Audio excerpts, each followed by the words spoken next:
Hi guys, കുറേ നാളുകൾക്ക് ശേഷം വീണ്ടും നമ്മൾ നമ്മുടെ ചർച്ചകളിലേക്ക്, യൂട്യൂബ് വ്ളോഗ്സിലേക്ക് വീണ്ടും. ഇത് സോഷ്യൽ മീഡിയ തരംഗമാണ്. അപ്പോൾ സോഷ്യൽ മീഡിയയിൽ പറയുന്ന ഇൻഫ്ലുവൻസ് ആവേണ്ട കാര്യങ്ങൾ നമ്മൾ പബ്ലിക്കായിട്ട് പറയും എന്നത് നമ്മുടെ ഓരോ സൊസൈറ്റിയിൽ ജീവിക്കുന്നവർക്ക് അവകാശപ്പെട്ടു. ഭരണം മാറി, രാഷ്ട്രീയം മാറി, പുതിയ വസന്തം വന്നു എന്നൊക്കെ ഒരു കളറാണ്. അതായത് പൊതുസമൂഹത്ത് ചെളിവാരിത്തേക്കാൻ ഏത് രാഷ്ട്രീയം കാണിക്കുന്ന മുണ്ട് പൊക്കിക്കളിയുന്നു എന്ന് പറയും. അതായത് പച്ച മലയാളത്തിൽ പറഞ്ഞാൽ ഈ പൊളിറ്റിക്സ് നമ്മൾ വെള്ളം ചവച്ച് തീരുമ്പോൾ, വെള്ളം കുടിച്ച് കഴിഞ്ഞാൽ പിന്നെ ഉണ്ടാവില്ല അതിനെക്കുറിച്ചുള്ള പ്രതീക്ഷയൊന്നും. വോട്ട് എന്നത് വെറും നിഷ്പക്ഷമല്ലാത്തതായി മാറുന്ന ഒരു കാലഘട്ടത്തിലാണ്. കാരണം നമ്മൾ വോട്ട് ചെയ്ത് കഴിഞ്ഞ് ജയിപ്പിച്ച് ആ സമയത്ത് കാര്യം നടത്താൻ മാത്രമുള്ളൊരു സന്ദർഭമാണ് രാഷ്ട്രീയമെന്ന് ഞാൻ വിശ്വസിക്കുന്നു. നിങ്ങൾ വിശ്വസിക്കുന്നുണ്ടോ? ഇവിടെ പൊളിറ്റിക്സാണ് വിഷയം. അതോടൊപ്പം ഒരു സ്വകാര്യ ബസ്സുകൾ നിന്ന് പോകും എന്നാണ് പറയുന്നത്. അതായത് ദിവസവും വൺ നഷ്ടം. അതായത് ബസ് യൂണിയന്മാർ തമ്മിൽ വലിയ ചർച്ച മറ്റൊരു ഏരിയകളിൽ നടക്കുന്നു. അതായത് ബസ്സിൽ ആൾക്കാർ കയറുന്നില്ല. പുതിയ പ്രിയദർശിനി ബസ് വന്നതിന് ശേഷം ആൾക്കാർ അതിലേക്ക് പോകുന്നു, ഇവർക്ക് വരുമാനമില്ലാതാകുന്നു എന്നൊക്കെ ഉള്ള ഈ ഒരു പ്രശ്നം കേരളത്തിലിപ്പോൾ അത് നമ്മുടെയും പ്രശ്നമാണ്. നമ്മൾ നാളെ ഒരു ബസ് വാങ്ങിയാൽ നമുക്ക് ലാഭമില്ലാതാകുന്ന ഒരു ബിസിനസ്സിലെ ഡ്രോപ്പാണ് ഇപ്പോൾ കച്ചവടക്കാര്യങ്ങളിൽ തന്നെ. ഇങ്ങനെയുള്ള നയങ്ങൾ ഇങ്ങനെ മാറ്റി തിരുത്തിയാൽ ജനങ്ങൾ എങ്ങനെ ജീവിക്കുമെന്ന് ഈ ബഹുമാനപ്പെട്ട മുഖ്യമന്ത്രി സതീശൻ അവർ പറഞ്ഞു തരണം. ജനങ്ങൾ എന്താണ്, നിങ്ങൾ അങ്ങോട്ട് ചാട കുഞ്ഞിരാമ, ഇങ്ങോട്ട് ചാടട കുഞ്ഞിരാമ എന്ന് പറയുമ്പോൾ തട്ടിക്കളിക്കുന്ന മെഷീനാണ്. നമ്മൾ ആരെയും അറഗൻ്റായിട്ട് സംസാരിക്കുകയല്ല. കാരണം ഈ സൊസൈറ്റി എന്തിനെയാണ് ആഗ്രഹിക്കുന്നത്? ഈ നാട് എന്താണ് ആഗ്രഹിക്കുന്നത്? മനുഷ്യത്വം. ഏത് തൊഴിലാളികളായാലും മുൻകൂട്ടി തീരുമാനിക്കാതെ ഒരു കാര്യങ്ങൾ പെട്ടെന്ന് എടുത്തു ചാടുന്നത് പോലെ തന്നെയാണ് പഴയ സർക്കാരും ഈ സർക്കാരും ചെയ്തു കൂട്ടിയിട്ടുള്ളത്. അതിൽ അവിടെയും ഇവിടെയും ചളിവാരി തേക്കൽ ഞാൻ കണ്ടു. അതിൻ്റെ ട്രോളും ഏറെല്ലാകുന്ന വിഷയങ്ങളെല്ലാം കണ്ടു തന്നെയാണ് ഞാൻ സംസാരിക്കുന്നത്. ഒന്നും അറിയാതെയും കാണാതെയും ഇന്ന് ഒരു ജനത സംസാരിക്കാറില്ല. ഒരു ഓൺലൈൻ മീഡിയയും അതിന് ചുക്കാൻ പിടിച്ച് നിന്ന് തരുവാറുമില്ല. പക്ഷെ എല്ലാം മീഡിയയുടെ മുന്നിലാണ് തലക്കയറ്റവും തലപൊക്കവും. ഇവിടെ ആരാണ് യഥാർത്ഥ തെറ്റുകൾ ചെയ്യുന്നത്? നിങ്ങൾ സമൂഹം തന്നെയാണ്. ഇവരെയൊക്കെ ജയിപ്പിച്ച് വിടുന്ന, ഇവരെയൊക്കെ ഇങ്ങനെ ജയിപ്പിച്ച് ഈ അണികളാക്കി നിർത്തിയിട്ട് ഇവർ ചെയ്തു കൂട്ടുന്ന പ്രഹസനങ്ങളാണ് നമുക്ക് സഹിക്കുന്നത്. ഇപ്പോൾ ഈ സ്വകാര്യ ബസ്സിൻ്റെ പ്രശ്നങ്ങൾ നിങ്ങൾ കേട്ടു നോക്കൂ. ഇവർക്ക് പറ്റുന്ന പ്രശ്നങ്ങളെ ഇവർ പറയുന്നത് നിങ്ങൾ കേൾക്കും.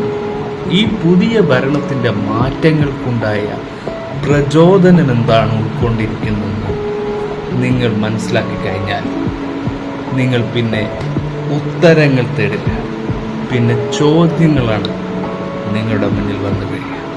എന്താണ് മാറ്റങ്ങൾ ഉണ്ടാകാൻ പോകുന്നത്? എന്താണ് ഇവർ ശരിയാക്കാൻ ശ്രമിക്കുന്നത്?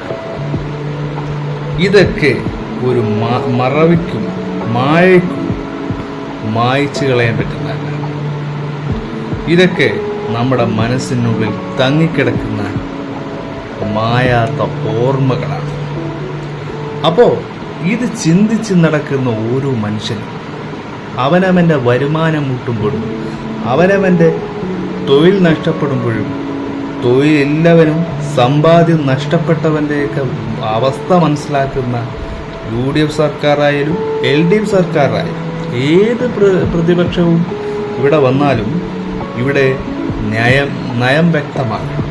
ഇവിടെ നിങ്ങൾ വോട്ട് ചെയ്താൽ ജനങ്ങൾ സംരക്ഷിക്കപ്പെടുന്നുണ്ടോ എന്നത് വ്യക്തമാക്കിയില്ലെങ്കിൽ ഇവിടെ നമ്മൾ ഉരുകുന്നു എന്ന് തന്നെ പറയാം.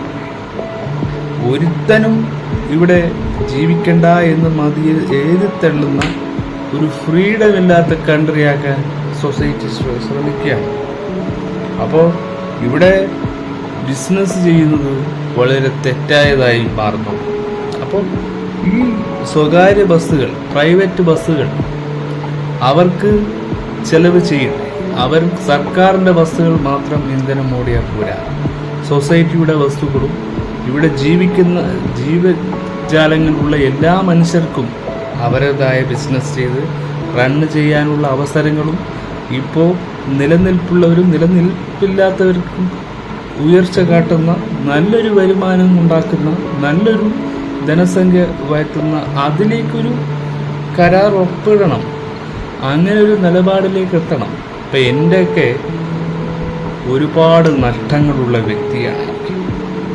ആ നഷ്ടങ്ങൾ നിങ്ങളോട് പറയുന്നതിന് മുമ്പ് നമുക്ക് സ്വകാര്യ ബസ്സുകൾ കുറിച്ച് ഈ UDF സർക്കാർ വന്നതിന് ശേഷം ഉണ്ടായ ഫോക്കസ് ന്യൂസ് TV വെച്ച് നടന്ന ന്യൂസാണ് ഞാൻ നിങ്ങളെ കേൾപ്പിക്കുന്നത്.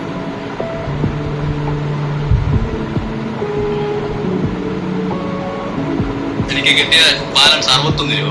35 ലക്ഷം രൂപ കൊടുത്ത് പുത്തൻ വണ്ടി മേടിച്ചിട്ടിട്ട് 6 മാസമാണ്. മാസം 67,500 വണ്ടി വാങ്ങിയിട്ട് 61 രൂപയാണ് ആരുമില്ല. ഒരു ഹർത്താൽ പറയുകയാണ് എപ്പോഴും ആളുകളെ ബസ്സുകളിലൊന്നും ആരുമില്ലാതെ പേപ്പറുകൾ കൊണ്ട് കൊടുക്കുന്ന മുതലാളിക്ക് ബാലൻസ് ആയിട്ടൊന്നും കൊടുക്കുന്നതില്ല. KSRTC ബസ്സുകളിൽ സ്ത്രീകൾക്ക് സൗജന്യ യാത്ര അനുവദിച്ചതോടുകൂടി വലിയ പ്രതിസന്ധിയിലാണ് സംസ്ഥാനത്തെ സ്വകാര്യ സംസ്ഥാനം മൊത്തം ഒരു പ്രശ്നം തന്നെയാണ്. ഒരു സൊസൈറ്റിയുടെ പ്രശ്നമല്ല, മൊത്തം സൊസൈറ്റിയുടെ പ്രശ്നമാണ്. മനസ്സിലാക്കുന്നത് പല ബസ്സുകളും ഉടമകൾ കയ്യിൽ നിന്ന് പണം നൽകിക്കൊണ്ടാണ് ഇപ്പോൾ സർവീസ് നടത്തിക്കൊണ്ടിരിക്കുന്നത്. സ്വന്തം പണം എടുത്ത് സമ്പാദിക്കേണ്ട അവസ്ഥ, ഇത് വളരെ ഫിനാൻസിലേക്ക് പോകുന്ന അവസ്ഥ, അത് ബാങ്ക് സാമ്പത്തിക തട്ടിപ്പിന് തന്നെ ഇരയാകുന്ന അവസ്ഥ. ആ അവസ്ഥകളെയൊക്കെ പ്രയോജനപ്പെടുത്തുകയാണ്. ബാലൻസ് 61 രൂപ 35 ലക്ഷം രൂപ കൊടുത്ത് പുത്തൻ വണ്ടി 35 ലക്ഷം രൂപ കൊടുത്ത ഒരു വ്യക്തിക്ക് 61 രൂപ ലാഭം. അതെന്ത് ലാഭമാണ്? 10-11 വണ്ടി ഓടിയിട്ട് കിട്ടുന്ന 5000 രൂപ മൊത്തത്തിൽ ബാലൻസ് കിട്ടിയേക്കാം തിങ്കളാഴ്ച ദിവസം. വളരെ ഖേദകരമായി ബസ് സ്റ്റാൻഡിലൊന്നും ആൾക്കാരില്ല, ഒരു വ്യക്തിയില്ല, ഒരു ലേഡീസ് ഇല്ലാതെ പിന്നെ എങ്ങനെ ബസ് സ്റ്റാൻഡ് ഉണ്ടാവും? അവിടെ ആണുങ്ങൾ മാത്രം മതി. എല്ലാവരും ഉൾപ്പെട്ടാലല്ലേ ബസ്സുകളിൽ യാത്രയെ ഈ തിങ്ങിത്തിളങ്ങിയ യാത്ര വേണമെന്നല്ല. ഇവർ പറയുന്ന പോലെ ഇവിടെ ആൾക്കാർ വേണം. ആൾക്കാരില്ലാതെ എങ്ങനെയാണ് ഒരു ബസ് സ്റ്റാൻഡ് ആകുക? കൊറോണ പോലും തടസ്സമല്ലായിരുന്നു. സർക്കാർ മാറ്റങ്ങളാണ് ബുദ്ധിമുട്ടുണ്ടായത്. കൊറോണ വന്നപ്പോ പോലും നമുക്ക് ഇത്രയും ബുദ്ധിമുട്ടില്ലായിരുന്നു. ഈ മാസം ഭരണമാറ്റം, വീട്ടിൽ വരാൻ തുടങ്ങും. സിവിൽ പ്രശ്നങ്ങളുണ്ടാവും, CC അടക്കണം, ടാക്സ് അടക്കണം. ഇതൊക്കെ പറയാൻ ഇതൊക്കെ ഒറ്റയടക്കിൽ അടവ് തീരുന്ന പ്രശ്നമല്ല. അതിനടച്ച ഫൈൻ, ഈ ഫൈനൊക്കെ എങ്ങനെ അടക്കും? ഒരു പണിയുമില്ലാത്തവനും പോലും ഇത് വലിയൊരു തലവേദന തന്നെ. പണിയില്ലാതെ അതിന് പണി കിട്ടാതെ ജീവിക്കുന്ന സമൂഹത്തിൽപ്പെട്ട നമുക്ക് നമ്മുടേതായ പ്രശ്നങ്ങളുണ്ട്. ആ പ്രശ്നങ്ങളിൽ നിന്നാണ് നിങ്ങളോടും പറയുന്നത്. സർവീസ് നടത്തുന്ന മുഖ്യ ബസ്സുകളിലും ഒരു 3000 രൂപ 2000 രൂപയ്ക്കകത്ത് കളക്ഷൻ കുറവാണ്. നമ്മൾ സ്ത്രീകൾക്ക് സൗജന്യം കൊടുക്കുന്നതിനൊന്നും എതിരല്ല. പക്ഷേ ഇതിനൊരു മാനദണ്ഡം വെച്ച് അർഹരായിട്ടുള്ളവർക്ക് കൊടുക്കുകയാണ് ചെയ്യേണ്ടത്. സ്ത്രീകൾ മാത്രമല്ലല്ലോ, പുരുഷന്മാർക്കും ഗ്യാരണ്ടി എന്ന് പറഞ്ഞ് സ്ത്രീകൾക്ക് സൗജന്യം കൊടുക്കും. 50,000 1 ലക്ഷം രൂപ ശമ്പളം വാങ്ങിക്കുന്ന ആൾക്കാർ വരെ ഫ്രീ ആയിട്ട് ഒരു മാനദണ്ഡം ഇല്ലാതെ യാത്ര ചെയ്യും. അത് വളരെ ബുദ്ധിമുട്ടാണ്. കാരണം വലിയൊരു വ്യവസായമായി ആയിരക്കണക്കിന് തൊഴിലാളികൾ ചെയ്യുന്ന ഗവൺമെന്റ് തന്നെ ടാക്സ് ഇനത്തിൽ തന്നെ കോടിക്കണക്കിന് രൂപ വരുമാനമുള്ള, പിന്നെ ഡീസലിന്റെ ടാക്സ് ഇനത്തിലൊക്കെ കോടിക്കണക്കിന് രൂപ വരുമാനമുള്ള ഒരു വ്യവസായം ഒറ്റയടിക്ക് ഇല്ലാതെ പോകുന്ന ഒരു അവസ്ഥയിലേക്ക്. ഇങ്ങനെ മുന്നോട്ട് പോകാനെ കൊണ്ട് ഉടമസ്ഥന്മാർ തയ്യാറാവത്തില്ല. മുതൽ മുടക്കി ലോൺ എടുത്തും മറ്റും ലോൺ എടുക്കാതെ ഒരു സ്ഥാപനം തുടങ്ങാൻ പറ്റില്ല. ഇതൊക്കെ ആലോചിക്കാണ്ടേണോ ഭരണസമിതി? കുടുംബങ്ങൾ അവരൊക്കെ അനാഥത്വത്തിൽ തള്ളിയിട്ടിട്ടാണോ പ്രതിച്ഛായ ഉണ്ടാക്കാൻ ശ്രമിക്കുന്നത്? വേണ്ട നടപടികൾ സർക്കാർ സ്വീകരിക്കണമെന്നാണ് നമുക്ക് പറയാം. ഇത് മുൻ സർക്കാരിന്റെയും പ്രതിച്ഛായകളെയാണ് നിങ്ങൾ വീണ്ടും വീണ്ടും കാണിക്കുന്നത്. ഞാൻ തന്നെയാണ് ജോലി ചെയ്യുന്നത്. കാരണം എനിക്ക് ഇപ്പൊ ഈ സ്ത്രീകൾക്ക് സൗജന്യ യാത്ര കൊടുത്തതിന് ശേഷം ഒരു കണ്ടക്ടറെ കൂടെ വെച്ച് മുതലാളിക്ക് തൊഴിലാളിയാവേണ്ട അവസ്ഥ, അത് വളരെ ഡീസൽ അടിക്കാൻ പോലും പൈസ തികയുന്നില്ല. ബുദ്ധിമുട്ടുണ്ടാക്കുന്ന അവസ്ഥയായിരിക്കും. ഏകദേശം തൊഴിലാളികൾ ഉണ്ടാവില്ല, തൊഴിലാളികളെ വേണ്ടി. ഇപ്പൊ ഒരു 3-4 ദിവസമായിട്ടാണ് സംഭവിക്കുന്നത്. തൊഴിലാളികൾക്ക് ജോലി ചെയ്യാൻ കഴിയും. അവിടെ എല്ലാം ആളുകളെ ഇല്ല. മുതലാളിമാർ തന്നെ ആയിക്കഴിഞ്ഞാൽ തൊഴിൽ എന്ന് പറയുന്ന ഈ നാട് നിൽക്കും. അങ്ങനെയുള്ള അവസ്ഥയില്ലാതെ ഈ ജനങ്ങൾ പട്ടിണിയിലാണ്. എന്റെ കാര്യം മാത്രമല്ല, എന്നെ പോലെ ഒരുപാട് ഉടമസ്ഥന്മാർ ഇതുപോലെ ബസ്സിൽ ജോലി ചെയ്ത് കുടുംബം പൊട്ടുന്നുണ്ട്. ഇത് എത്ര ദിവസം മുന്നോട്ട് പോകുന്ന ഒരു പിടി പ്രതീക്ഷ നമ്മൾ കൈവിടുന്നില്ല. എന്തെങ്കിലും അവരുടെ ഭാഗത്തു നിന്ന് നമുക്കൊരു അനുകൂല തീരുമാനം ഉണ്ടാക്കിയെന്നുള്ള വിശ്വാസം. അത് ഒരു വിശ്വാസത്തിലാണ് ഇപ്പൊ എല്ലാ ഉടമസ്ഥന്മാരും ജോലിക്കാരും കാത്തിരിക്കുന്നത്. എന്റെ ഒരു വാഹനം ഇപ്പൊ പിടിച്ചിട്ടിരിക്കുകയാണ്. അലവന്തട്ട് വഴി പന്തളം പോകേണ്ടതാണ്. ഇതിൽ ഇത്രയും നേരമായിട്ട് ഒരു മനുഷ്യൻ പോലും കയറിയിട്ടില്ല. ഇപ്പൊ തന്നെ നമ്മുടെ ഈ ബസ് സ്റ്റാൻഡിൽ ഈ ബസ് സ്റ്റാൻഡിൽ ആൾക്കാരെല്ലാം മൊത്തത്തിലൊരു ഉണ്ടാക്കേണ്ട ഒരു ഉടമ കൂടിയാണ്. ഞാനിപ്പോ ഡ്രൈവറായിട്ട് ഓടിയിട്ട് ഇവിടെ ഇരിക്കുന്ന ഒരു സ്ഥാപനങ്ങളിലും കച്ചവടം നടക്കുന്നു. ഒരു കണ്ടക്ടറാണ് വെച്ചിരിക്കുന്നത്. പണ്ട് പത്തനംതിട്ടയാണ്. ബസ്സിൽ 4 ജീവനക്കാരുണ്ടായിരുന്നു. ഇപ്പൊ അത് അമ്പലക്കടവ് പത്തനംതിട്ട ബസ് സ്റ്റാൻഡിന്റെ അവസ്ഥയാണ്. ഒരു ബക്കറ്റും വെച്ചുകൊണ്ട് സർവീസ് നടത്തേണ്ട ഗതികളിലോട്ടാണ് പോകുന്നത്. ഇവരുടെ അവസ്ഥ ഇതൊക്കെ എന്ത് പറയാ? ആരോട് പറയും? ജനങ്ങളോട് പറയും. നാരങ്ങാവളം മേടിച്ചു കുടിക്കുന്നു. ഒരു നാരങ്ങാവളം മേടിച്ചിട്ട് ഭരണസമിതികൾ കേൾക്കുമോ എന്നറിയില്ല. കുഞ്ഞുങ്ങൾക്ക് പാല് മേടിച്ചുകൊണ്ട് കേന്ദ്രത്തിന്റെ വീതം പറ്റി അവിടെ നിന്ന് എല്ലാം കണ്ടും കേൾക്കുന്നുണ്ട്. മേഖല പാടെ നിന്നു. എല്ലാവരും ജീപ്പും കൊടുത്ത് കയറ്റിയിടേണ്ട അവസ്ഥയിലാണ്. ജീപ്പ് ഇറക്കുന്ന അവസ്ഥ എന്തൊരു കഷ്ടപ്പാടാണ്. ഇപ്പൊ പഴയ കാലത്തേക്ക് തന്നെ തിരിച്ചു പോകേണ്ട അവസ്ഥ. ന്യൂജൻ കാലഘട്ടത്തെ പഴയ കാലഘട്ടത്തേക്ക് തിരിക്കുന്നു എന്ന് പോലും തൊഴിൽ ടൈപ്പാണ് ഞാൻ കാണുന്നത്. മലയോര പ്രദേശമാക്കാൻ പോയി എല്ലാ ഏരിയയിലും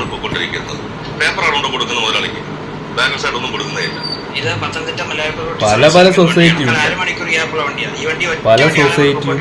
പല രീതിയാണ്. അവിടെ നമുക്ക് തിരുത്തൽ നന്നല്ല. നമുക്കതിന് മൂവ് ഓൺ ചെയ്യാനേ പറ്റും. അത് പെട്ടെന്ന് അടച്ചുപൂട്ടുന്നു പറയുമ്പോൾ അത് ഷോക്കാണ്. ഇപ്പൊ ഒരു കച്ചവടം നിർത്തിയിട്ട് പോടാ എന്ന് പറയുന്നത് മുൻകൂർ നോട്ടീസ് തന്നു. അതിനുള്ളൊരു സമയവും കൊടുത്തു വേണം. മുൻകൂർ നോട്ടീസ് അടച്ചും ഭരണസങ്കല്പങ്ങളൊക്കെ നടത്താൻ. അതിന് മറ്റുള്ള ആവശ്യങ്ങൾക്ക് വേണ്ടി ദൃഢബോധം ചെയ്യലല്ല. ഇവിടെ പെട്ടെന്ന് ചെയ്യേണ്ട കാര്യമുണ്ട്. റോഡ്, തോട്, മാലിന്യങ്ങൾ, ഇങ്ങനെയുള്ള കാര്യങ്ങൾ പെട്ടെന്ന് സർക്കാരിന്റെ നികുതി അതുള്ള കാര്യങ്ങളും കുറച്ചുകൊണ്ടും പിന്നെ സത്യസന്ധമായ കാര്യങ്ങളും അതുകൊണ്ടാണ് ഇവിടെ രാഷ്ട്രീയം നിലനിർത്തുന്നത്. പക്ഷേ മനുഷ്യനെ നോവിക്കരുത്. ഒരു ജനങ്ങളെയും നോവിച്ചുകൊണ്ടാകരുത് ഒരു പ്രതിഷേധവും ഒരു ഭരണ സങ്കല്പങ്ങളും. ഇതൊക്കെ ഭരണസങ്കല്പത്തിന്റെ കളിയാണ്. ഇവിടെ എന്ത് നടത്തണമെന്ന ഭരണമാണ് തീരുമാനിക്കുക. ജനങ്ങൾക്ക് ഭരിക്കാനുള്ള അർഹതയൊന്നുമില്ല. ഇവരുടെയൊക്കെ കച്ചവടമില്ലാതാവുമ്പോൾ ഇവിടെ ഈ രാജ്യത്ത് ഇത് സംഭവിക്കും. ഈ പാവപ്പെട്ട പെൺകുട്ടിയുടെ സ്ത്രീയുടെ അവസ്ഥ എന്താവും? കച്ചവട മേഖലകളിൽ വലിയൊരു ദാരിദ്ര്യം ഉണ്ടായാൽ എന്ത് സംഭവിക്കും? എല്ലാ രാജ്യത്തും എല്ലാ ഏരിയയിലും നമ്മുടെ നാട്ടിലും ഇത് സംഭവിക്കുന്നുണ്ട്. കണ്ണൂരിലും ഉണ്ട് ഈ അവസ്ഥ. പക്ഷെ അവസ്ഥ ആരും കേൾക്കുകയോ പറയുകയോ ചെയ്യുന്നില്ല. കാരണം എന്താ? ഇതിന്റെ സത്യാവസ്ഥ പറയാനുള്ള തൊലിക്കെട്ടി ഇതാണ് അവസ്ഥയെങ്കിൽ അധിക ദിവസം സർവീസ് മുന്നോട്ട് കൊണ്ടുപോകാൻ സാധിക്കില്ല എന്ന് തന്നെയാണ് എല്ലാ ബസ് ഉടമകളും പറയുന്നത്.